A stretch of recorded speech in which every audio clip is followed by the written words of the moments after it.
जय द्वारकाधीश, जय काल भैरव, जय महाकाली।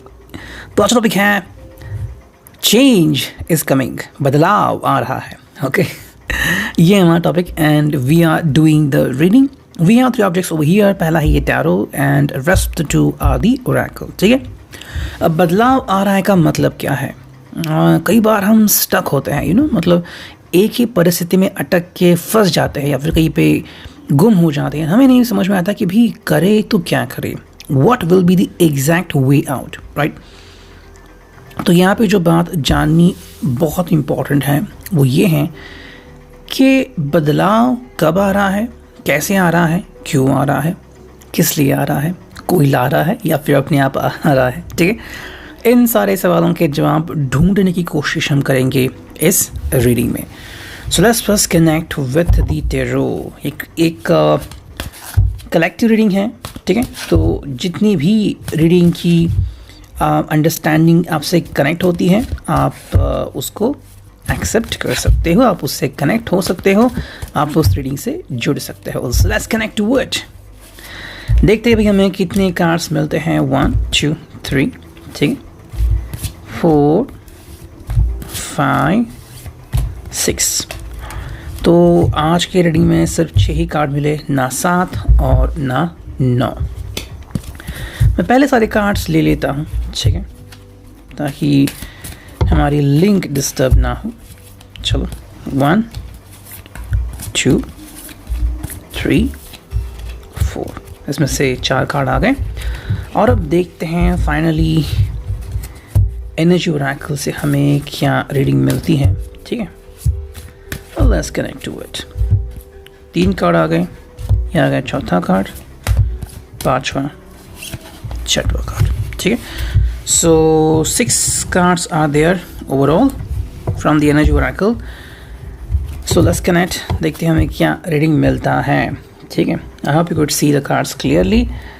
हाँ, थोड़ा सा मैं यहाँ पे फ्रंट पे लाता हूँ, so I think you could see it clearly ना। Okay, so here we go. देखो, जो फर्स्ट कार्ड हमें दिख रहा है यहाँ पे वो है 8 of pentacles, taurus, Virgo, Capricorn. मिट्टी तत्व, अर्थ साइन जो फिक्स्ड होता है, इमूवेबल होता है, जैसे कि प्रॉपर्टी इमूवेबल है। ठीक है, 8 ऑफ पेंटिकल्स में आई think the person is working, जो हमें दिख रहा है। तो कहीं ना कहीं पे ये पर्सन काम कर रहा है, किस चीज़ पे ऊपर काम कर रहा है। या फिर अगर हम आपकी बात करें, so this could be connecting to you और टू योर लवर, जिससे भी आप इसे कनेक्ट करना चाहते हैं आप उस हिसाब से देख सकते हैं। ठीक है, मैं तो यहाँ पे वो पर्सन कहूँगा, तो वो पर्सन मतलब आप भी हो सकते हो और फिर वो आपका लवर भी। ठीक है, 8 ऑफ पेंटिकल्स में आई थिंक ये पर्सन काम कर रहा है, मेहनत कर रहा है, बट दिमाग में बहुत कुछ चल रहा है जिसके जवाब उसको नहीं मिल रहे हैं। So I think the person is not confuse तो नहीं है, लेकिन राह देख रहा है। हम कहते हैं ना कि हमने उम्मीद नहीं छोड़ी, तो वही बात है यहाँ पे, उम्मीद छोड़ी नहीं है, लेकिन जो अभी नज़र आ रहा है उसके साथ शेक हैंड कर रहे हैं। तो जैसे कि जो भी जॉब मिल गया है उसको कंटिन्यू कर रहे हैं, that is what going on in this persons life. बाकी वो कुछ अभी सोच नहीं रहे हैं, फिर बाकी कुछ भी वो फॉलो नहीं करना चाहते। बस इतनी बात है कि जो अभी उनको मिल रहा है उससे वो सेटिस्फाइड होने की कोशिश कर रहे हैं, एटलीस्ट वो दिख रहा है। ठीक है, ये नहीं कि सेटिस्फाई है, लेकिन कोशिश कर रहे हैं। जैसे कि मान लो आपको रेड कलर की कार लेनी है, लेकिन आपको ऑफ वाइट कलर की कार मिली, तो आप कोशिश कर रहे हैं कि ठीक है भाई मैं खुश हो जाऊँ। ओके, तो बात यहाँ पे आती है।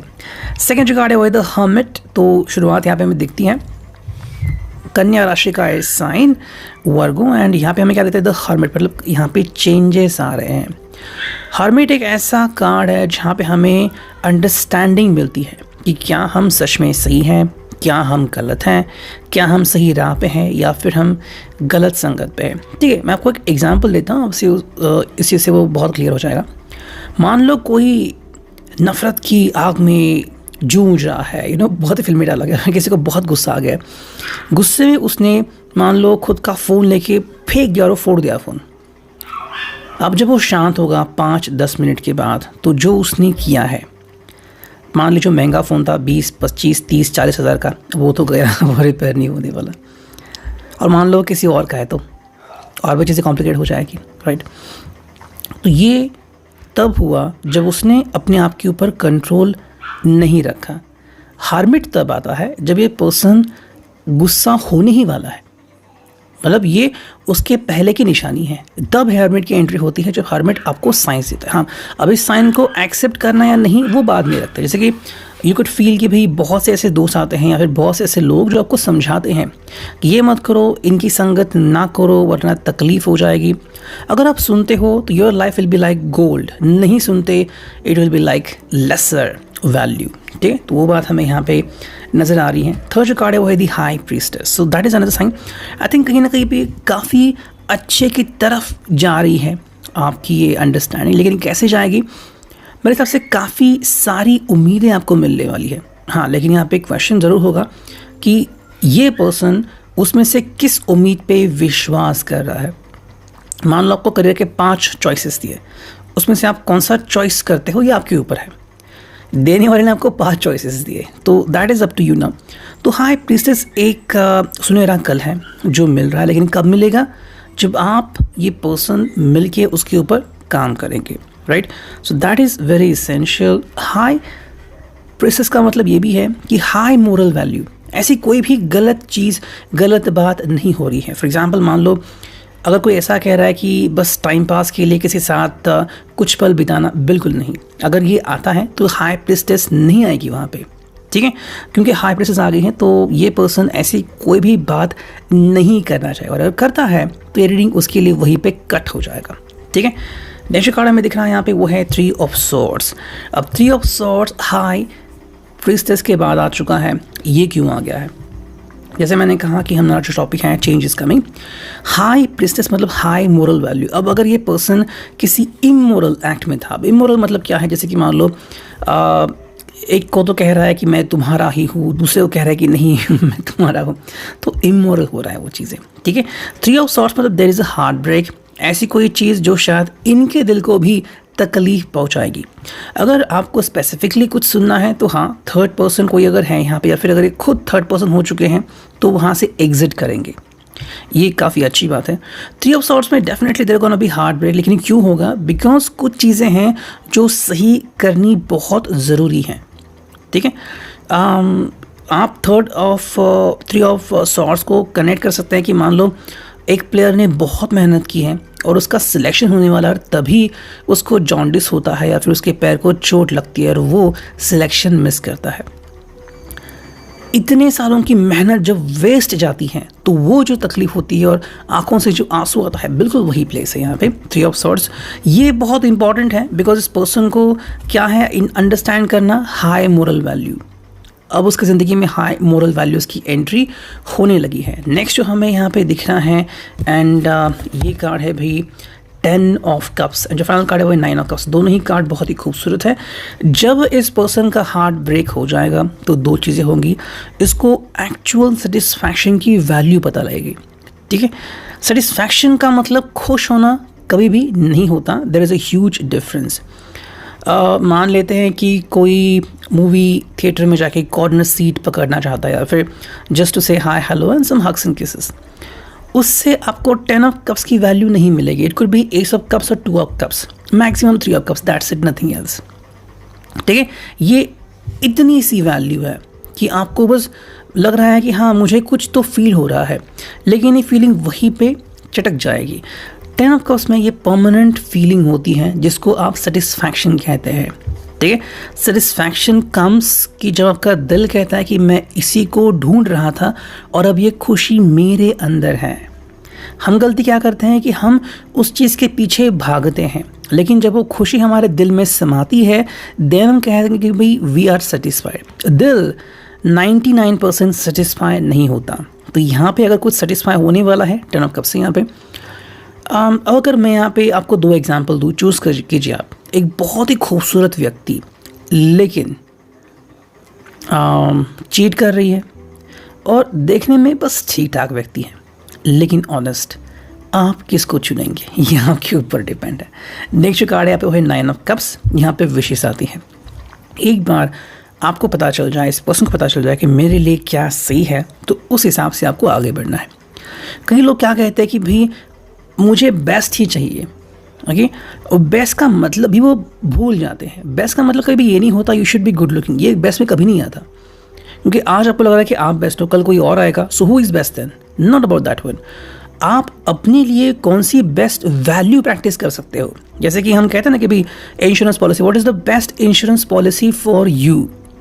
एक करोड़पति है, उसके लिए शायद अलग वैल्यू होगी, एक जस्ट कुछ हज़ार रुपये कमाता है, उसके लिए अलग वैल्यू होगी, अलग पॉलिसी होगी। तो आपके लिए कौन सी पॉलिसी द बेस्ट है, ये जानने की कोशिश हमें यहाँ पे करनी है। 9 ऑफ कप्स हम इसे कह सकते हैं। Then we got this cards over here, क्या कहते हैं वो देखते हैं यहाँ पे, ठीक है। पहले एक कार्ड्स में स्ट्रेट कर लेता हूँ, ठीक है। चलो देखो, ये जो कार्ड है वो है दिल का बुरा हाल। तो 3 ऑफ सॉर्ड्स का डायरेक्टली मीनिंग यहाँ पे आ रहा है। कहीं ना कहीं अगर ये पर्सन अपने 3 ऑफ कप्स की अंडरस्टैंडिंग हमें यहाँ पे दिखती है। दिल का बुरा हाल का मतलब है कहीं ना कहीं ये पर्सन दिल पे चीज़ें ले रहा है, दिल की चोट को महसूस कर रहा है। That is a very good sign. जब आप दिल की चोट को महसूस करते हो तो दिल की अहमियत को समझते हो। ऐसा कहता है कि भाई जब तक किसी को हार्ट अटैक की अंडरस्टैंडिंग नहीं होती, हार्ट अटैक का एहसास नहीं होता, वो अपने दिल की परवाह करना छोड़ देता है। वो बस ये खा वो खा, लेकिन एक दिन जब पता चल गया फिलहाल कि अभी हार्ट अटैक होने वाला है, तब से इन चीज़ों से पर्दा करता है कि मुझे वो चीज़ें नहीं चाहिए। सेकेंड जो कार्ड है वो है वापस मुड़ना, यानी कमिंग बैक टू यू। जो आपकी रियल वैल्यूज़ है, ये आप हो सकते हो, ये पर्सन हो सकता है कि जो उसकी रियल वैल्यू है वो उसकी तरफ आ रहा है। थर्ड जो कार्ड यहाँ पे वो है रोना। यस, शायद इसने रियल वैल्यू अंडरस्टैंड करने में देर लगा दी। ये भी हो सकता है कि आप शायद मूव ऑन हो चुके हो और अब ये पर्सन कह रहा है कि आई वांट यू बैक, और आप उसके साथ शायद पीछे नहीं मुड़ना चाहते, या फिर कहीं ना कहीं पे दिस पर्सन इज क्राइंग कि फाइनली आप मुझे मिल गए। सो दैट इज़ अनदर थिंग। मतलब कहीं ना कहीं कुछ खोने का एहसास हो सकता है, या फिर कुछ पाने का एहसास जो इतनी मेहनत करने के बाद मिल चुका है। सो that is the thing which is happening in this persons life. वो जो कार्ड है बेबसी है। बेबसी तब आती है जब हम कहते हैं कि हम कुछ कर नहीं सकते। ये मोस्टली टफ फीलिंग है कि जहाँ पे कोई पर्सन कम्युनिकेट नहीं करता, रिप्लाई बैक नहीं करता, रिवर्ट नहीं करता। तो अगर आप रिवर्ट नहीं कर रहे, फिर ये पर्सन रिवर्ट नहीं कर रहा है, तो बेबसी छाई रहेगी। और ये इसलिए हुआ कि कहीं ना कहीं पे जो साइड आपने या किसी पर्सन ने चुनी थी वो गलत थी, या फिर वो सही नहीं थी, ये शायद सही वर्ड होगा। That could be seen over here. Next जो कार्ड हमें दिख रहा है वो है goodness of the moon, 52 number. तो मून यानी कि हम कहते हैं कि भाई मन, पाइसेस मीन राशि, तो मन के ऊपर ये कार्ड कनेक्टेड है। बहुत सी चिंताओं से मुक्त होना, लेकिन कब होगा? जब आप चिंताओं से मुक्त होने की कोशिश करते हैं।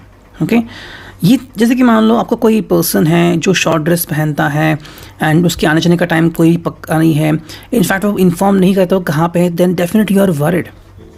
ओके, लेकिन अगर वो टिप टॉप है, टाइम टू टाइम है, तो आप वरिड नहीं हो गए। या फिर अपने पास अगर वो बहुत सारा कैश रखता है, यू आर वरिड कि भाई उसने गले में इतने सारे सोने की चेन वगैरह पहनी है। ओके, अगर नहीं दिखती तो that is not a problem for you. Okay, second जो कार्ड हमें दिख रहा है वो है man holding a heart, that is connecting with the soul again. तो यहाँ पे हमें twin flame connection, soulmate connection दिखता है। ये कहीं ना कहीं पर्सन कोशिश कर रहा है कि दोबारा से एक रैपो सेट किया जाए, कि कहीं ना कहीं अगर आप उनकी ज़िंदगी में या फिर ये आपकी ज़िंदगी में है, तो आप दोनों एक दूसरे से एटलीस्ट मिलने की कोशिश कर सकते हैं। The garden and the gate is like Adam and the Eve, या फिर कह देंगे भी it's like entry towards each others heart. क्या आप एक दूसरे से मिलने की कोशिश कर सकते हो? येस और नो। अगर हाँ तो बहुत अच्छी बात है, और अगर नहीं तो क्यों नहीं, इसका जवाब ढूंढने की कोशिश करनी चाहिए। जो कार्ड है डोर टू स्पिरिट, ये कनेक्शन काफ़ी स्पिरिचुअल होने वाला है। मतलब कहीं ना कहीं कह सकते हैं कि भाई स्पिरिट्स भी यहाँ पे गाइडेंस दे सकते हैं। स्पिरिट्स का मतलब हो जैसे कि अभी हम कहते हैं कि पिक्षु सॉरी हम कहते हैं कि ये पितृपक्ष है। सो यहाँ पे हम हमारे एंसेस्टर्स को पूछते हैं एंड उनके बारे में याद करते हैं। ओके, तर्पण विधि करते हैं। सो डोर टू स्पिरिट में भी some spirits are helping you to find your love life.